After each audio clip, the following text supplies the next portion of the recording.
Right, let's get straight into it.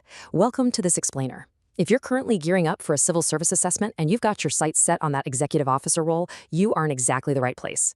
Today, we're doing a complete masterclass on decoding Level 2's civil service behaviors. We're going to break down exactly what the assessors are actually looking for, we'll strip away all that confusing jargon, and I'll give you the absolute best strategies to prove that you've got what it takes to step up. To anchor us right off the bat, we're looking at the official HM Government Success Profiles framework.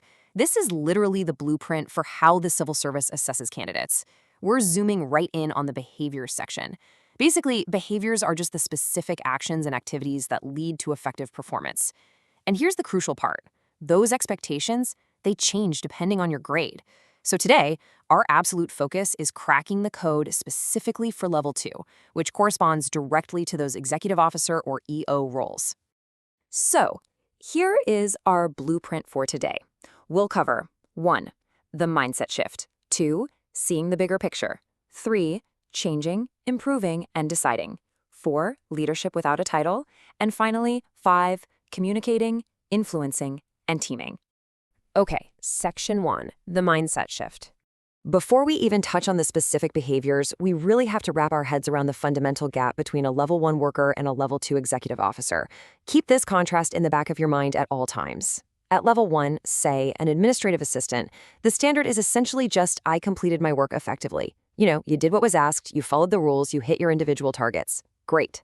But at Level 2, the whole expectation transforms. An EO says, I took ownership, used judgment, and helped deliver an effective outcome. It's no longer just about your own desk anymore. It's about taking true responsibility for the final result, showing some real initiative, and making localized decisions. Honestly, internalizing that shift in perspective, that is the secret sauce to a winning application. Moving on to Section 2, seeing the bigger picture. This behavior is basically all about looking up from your keyboard and understanding how your daily grind connects to the wider world. Assessors are quite literally using these points as a checklist. Do you understand how your team's specific priorities support the whole organization? Are you keeping yourself informed about issues affecting your area? Are you actively considering the varied needs of different stakeholders and recognizing how your decisions might ripple out and affect other people? You've got to show that your focus is firmly on the overall goals, not just blindly ticking off your own tasks. But listen, here is a massive trap I see candidates fall into all the time. Please, whatever you do not just sit in an interview and simply declare, I understood the bigger picture. It's such a weak response. It tells the assessor absolutely zero about your actual capability or your judgment. The crucial point here is that you must show, not tell. You need to show what you did differently specifically because you understood that bigger picture. Let's say your team is suddenly processing a massive volume of applications.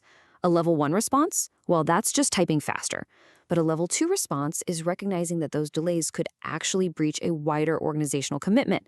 So you step up. You actively prioritize the higher impact cases. You flag emerging issues to your manager right away. And you proactively help your colleagues manage that bottleneck. Now that is showing the bigger picture in action. All right, Section 3, changing, improving, and deciding. We're going to give you a highly specific formula right now for proving your ability to innovate. The absolute perfect structure for a changing and improving answer follows a complete journey.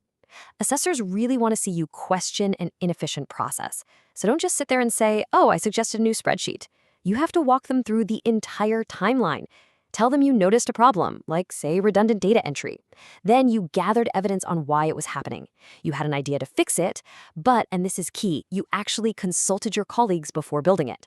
Then you implemented a simpler tracker, and finally, you measured the positive impact. It's that full, glorious journey from spotting a problem to landing a truly collaborative solution. Okay, let's test your Level 2 instinct for making effective decisions with a quick, urgent scenario. Imagine you find conflicting information in a customer's file. Do you just automatically follow what the previous person decided? If you're genuinely thinking like a Level 2 EO, your answer should be an absolute, resounding no. At this level, you have got to demonstrate evidence-based judgment. Rather than just blindly following precedent, you need to show the assessors that you stopped, reviewed the evidence, checked the relevant guidance, and identified the discrepancy yourself. A genuinely strong answer explicitly covers exactly what information you used, the different options you weighed up, the specific risks involved, and exactly why you chose your final approach. And hey, even if that approach was simply escalating it to a senior manager, you did it with a clear, well thought out recommendation. Section 4. Leadership without a title. I'll be honest, leadership is probably the single most misunderstood behavior on the entire framework. Claiming I was the leader of the project is not the magic phrase you might think it is. Just throwing around a title absolutely does not provide the concrete evidence that assessors need to hear. Honestly, they don't care about your title. They care deeply about the specific behaviors you exhibited.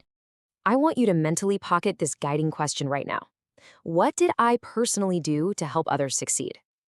You have to reframe leadership as an action, not a noun. For example, if your team gets hit with a sudden workload spike while 3 of your colleagues are off sick, level 2 leadership is stepping up. It's volunteering to coordinate the outstanding work. It's dividing up tasks based on your teammates' actual capacities. It's checking in on their progress and supporting inclusion. You lead through your deliberate actions and your positive example, not because of what it says on your job description. Section 5. Communicating, influencing, and teaming. This final critical area is totally focused on how you interact with diverse audiences, how you handle friction, and how you build partnerships. And we've got a simple mnemonic formula here that perfectly maps out a successful influencing example. EOs have to handle difficult conversations all the time. So if a customer strongly disagrees with a decision, don't just tell the assessor you calm them down. That's not enough. Show the journey. Explain their hostile starting position. Detail your exact approach, like how you actively listened instead of just robotically repeating policy, and how you explain the decision in straightforward, jargon-free language. Explain why you chose that approach, and finally show how their position actually changed as a direct result of your communication. And when it comes to the working together behavior, we have one final, incredibly weak phrase that we need to banish from your vocabulary right now. We worked well as a team. Throw it out. Level 2 demands way more substance than just giving a generic compliment to the group. It is absolutely not enough to just say you get along well with people. The framework sets some very clear, actionable expectations here. Assessors want to see how you proactively develop contacts outside of your immediate little bubble to share learning. They want to see you actively contributing to an inclusive environment where all opinions actually matter. Did you support a colleague's well-being during a particularly stressful period? Did you willingly change your own preferred ways of working just to make cooperation between teams a little bit smoother? You have to show exactly how your specific, deliberate actions helped the team achieve its shared objective. So, as we wrap up this explainer, I really want to leave you with this final empowering question. Are you just completing your tasks, or are you ready to own the outcome? Because at the end of the day, that is the true essence of level 2. It's all about stepping up, using your own judgment, and taking total responsibility for the bigger picture. Keep these concepts front and center as you draft your applications and prepare for your interviews, and you will be well on your way to proving you have exactly what it takes. Thanks so much for joining me on this deep dive, and best of luck out there.